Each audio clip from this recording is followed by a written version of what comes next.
প্রিয় দর্শক, আজকে আমরা কথা বলবো বাংলাদেশের প্রধান উপদেষ্টার সাথে রাজনৈতিক দলগুলির মিটিং নিয়ে। এই মিটিংয়ে বিএনপি ১ মাসের মধ্যে সংস্কার শেষ করে এবছরের ডিসেম্বরের মধ্যে নির্বাচন আয়োজন করতে বলেছেন। নির্বাচনের ব্যাপারে বিএনপি অনড়। তবে এনসিপি স্পষ্ট করে বলেছে আগে জুলাই সনদ ঘোষণার পরে জাতীয় নির্বাচনের তারিখ দিতে হবে। দেশের ৩০টির মতো রাজনৈতিক দল ঐক্যমত্য কমিশনের দ্বিতীয় পর্যায়ের বৈঠকে এসব দাবি তুলে ধরেন। বৈঠকের শুরুতে প্রধান উপদেষ্টা রাজনৈতিক দলের উদ্দেশ্যে কিছু বলেন। রাজনৈতিক দলের ঐক্য প্রসঙ্গে তিনি বলেন, আমরা তো এমন বিভক্তিকরণ প্রক্রিয়ার মধ্যে রাজনীতি সৃষ্টি করি নাই। আমরা সৃষ্টি করেছি ঐক্যবদ্ধ হওয়ার জন্য, দেশের উন্নতির জন্য, দেশের মঙ্গলের জন্য। তিনি আরো বলেন, যতগুলো ঐক্যমতের বিষয় আছে সেগুলিতে যেন আরো কিছু যোগ করতে পারি, তাহলে দেখতে সুন্দর লাগবে, জাতীয় একটা সনদ হলো। তো প্রধান উপদেষ্টার যে টোন সেটা আসলে রাজনীতিবিদদের মধ্যে ছিল না। ডিসেম্বরের মধ্যে নির্বাচনের প্রশ্নে বিএনপি অনড়। বিএনপির সালাউদ্দিন আহমেদ বলেছেন, একটিও কারণ নেই ডিসেম্বরের পরে নির্বাচন করার। তো প্রধান উপদেষ্টার সাথে বৈঠকে অন্যান্য রাজনৈতিক দলগুলিও একই জিনিস সমর্থন করলো। প্রায় সবাই নির্বাচনের প্রসঙ্গে কথা বলেছেন এবং ডিসেম্বরের আগেই নির্বাচন অনুষ্ঠানের জন্য উপদেষ্টা পরিষদকে চাপ দিয়েছেন। এনসিপি বা ছাত্রদের যে সংগঠন, প্রধান উপদেষ্টার যে সমর্থন প্রাপ্ত যে সংগঠন, তারা বলছে তাদের টোন চেঞ্জ হয়ে গেছে আসলে। তারা এখন জুলাইয়ের পরে নির্বাচনের ডেট দেওয়া হোক এটাই চাইছে। এর আগে তারা যেসব কথাবার্তা বলতো ১ মাস আগেও, সেগুলি এখন হাওয়া হয়ে গেছে। তবে শুনেছি মিটিং এর পর থেকে নাকি এনসিপিতে তর্ক বিতর্ক মোটামুটি তাদের মিটিং এখনো চলছে, বা তারা খুব হতাশ হয়তো এই মিটিং এর ব্যাপারে। আরেকটা জিনিস ইন্টারেস্টিং হয়েছে মিটিং এ, যারা নির্বাচনের সাথে সংস্কার আর বিচারের ত্রয়িকা বানিয়েছিলেন, গণসংহতির মতো যারা এই সংস্কার, বিচার আর নির্বাচনে সুস্পষ্ট রোড ম্যাপ চাইছিলেন, তাদের জন্য বিএনপির সালাউদ্দিন সাহেব খুব ভালো জবাব দিয়েছেন। তিনি বলেছেন, বিচারে যদি রোড ম্যাপ দিতে বলেন সেটা হবে ইনজাস্টিস। আসলেই বিচারে রোড ম্যাপ হয় না, হলে সেটা হবে অবিচারের নামান্তর। কারণ বিচার, আইন তার নিজস্ব গতিতে চলবে।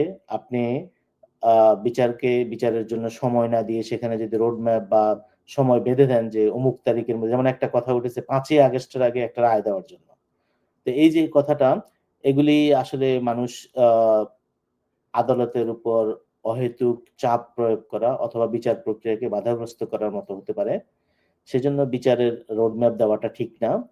আর তাছাড়া এখন জাতির সামনে দৃশ্যমান বিচার প্রক্রিয়া চলছে।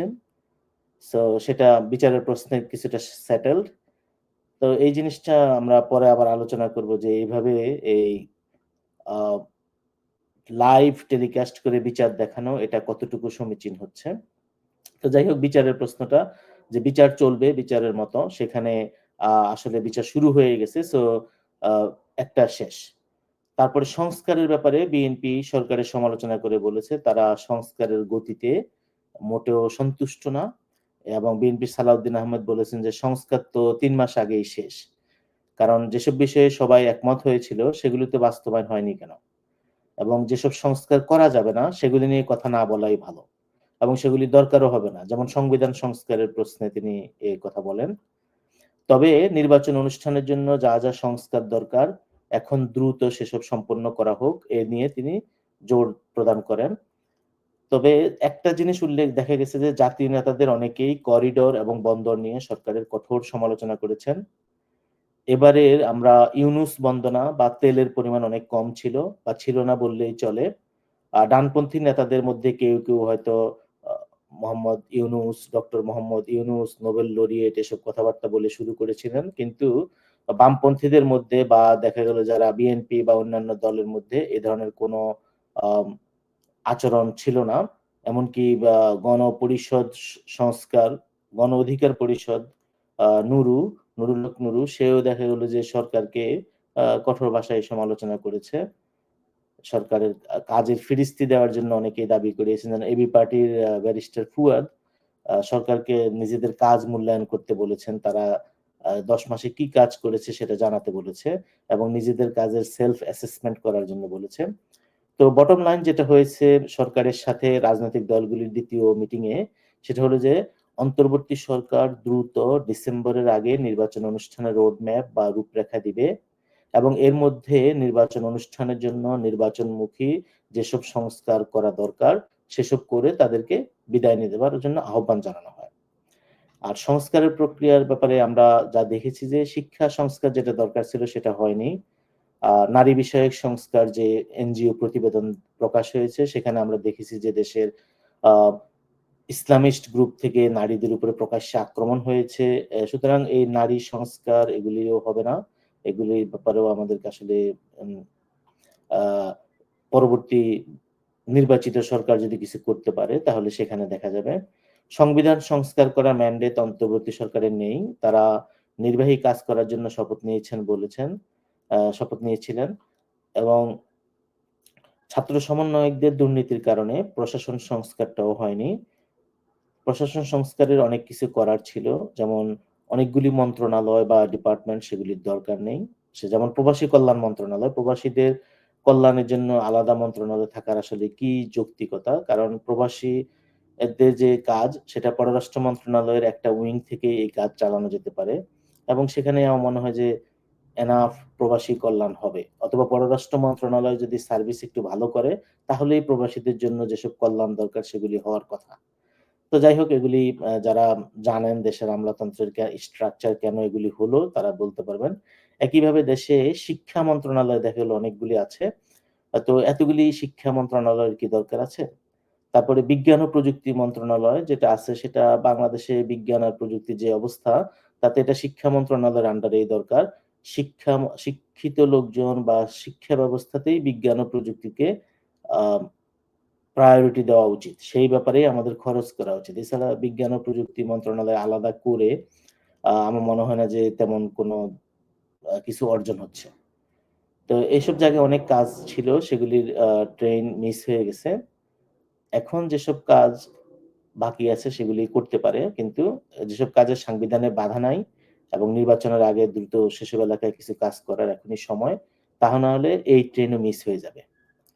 অন্তর্বর্তী সরকারের কাছে সরকারের মানুষের অনেক আশা ভরসা ছিল।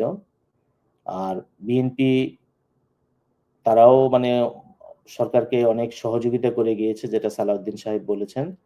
আসলে বিএনপির ভদ্রতা অনেক বেশি। তারা রাজপথে অনেক উচ্চবাচ্য করলেও ঘরোয়া মিটিং এ শক্ত কথা বলতে চায় না। তবে বিএনপির ভারপ্রাপ্ত চেয়ারপারসন তারেক রহমানের বক্তব্যের পরে বিএনপির আর বলার কিছু থাকে না। তিনি খুব পরিষ্কারভাবে বলেছেন যে দেশ একটা কম সংস্কার বেশি সংস্কারের ফাঁদে পড়ে গেছে। সেজন্য ডিসেম্বরের মধ্যেই এই অন্তর্বর্তী সরকারকে নির্বাচন দিতে হবে। তবে ছোট দলগুলি ইউনূসকে যেভাবে তেল মেরে কথা বলে, বিএনপি সেভাবে তেল মেরে কথা বলে না। এই কারণেই দেখা গেল যে ইউনূসের অবস্থা একটু নড়বড়ে হয়ে গেছে। জামাত, এনসিপি আর গুড়াগাড়া কিছু দল তারা ইউনূসের সংস্কারের পক্ষে আছেন। তো তবে সুষ্ঠু ভোট হলে যারা ক্ষমতায় যাবে তারা এসব সংস্কার প্রচেষ্টাকে রিজেক্ট করেছে। সেনাবাহিনী সরকার প্রচেষ্টা নিয়ে বলেছে অন্তর্বর্তী সরকারের সংবিধান সংস্কার এসব করার কোনো ম্যান্ডেট নেই। তারা কিছু নির্বাহী কাজ করার জন্য শপথ নিয়েছেন। তো আপাতত বলা যায় যে অধ্যাপক ইউনূস সরকারের অবস্থান অনেক নড়বড়ে। তাদের আগের মতো জনভিত্তি নেই। দেশের মেজরিটি মানুষের প্রতিনিধিত্বকারী রাজনৈতিক দলগুলো সরকারের নানা কর্মকাণ্ডে তাদের সমর্থন সরিয়ে নিয়েছেন বা আগের মতো তারা আর নেই। ফলে মুখে তারা যতই জাতীয় ঐক্যমত্যের কথা বলুক, এই জাতীয় ঐক্যমত্য এগুলি আমার মনে হয় আর হবে না। যা ভালো যে সব মানে ঐক্যমত সেগুলি আমরা অলরেডি দেখে ফেলেছি, আগে হয়েছিল। বর্তমানে সবাই সবার আখের গোছাতে ব্যস্ত এবং তারা সবাই মিলে দেশের এই অন্তর্বর্তী সরকারকে সেই মেসেজটাই দিয়ে দিল যে আপনারা আম, দ্রুত নির্বাচনের ব্যবস্থা করুন এবং আপনাদের যে কর্মপরিধি, যেসব রোডম্যাপ দেওয়া দরকার, জনগণের যেসব চাহিদা সেগুলি আপনারা শেষ করেন এবং ইলেকশন করতে গেলে ডিসেম্বরে দেখা গেল যে আসলে বেশি সময় নেই, কারণ জুন, জুলাই, আগস্টের মধ্যে দেখা গেল যে সবকিছু তোড়জোড় শুরু করে দিতে হবে। ফলে কার্যত সরকারের হাতে নির্বাচনের আগে ১ থেকে ২ মাস সময় আছে সংস্কারের জন্য।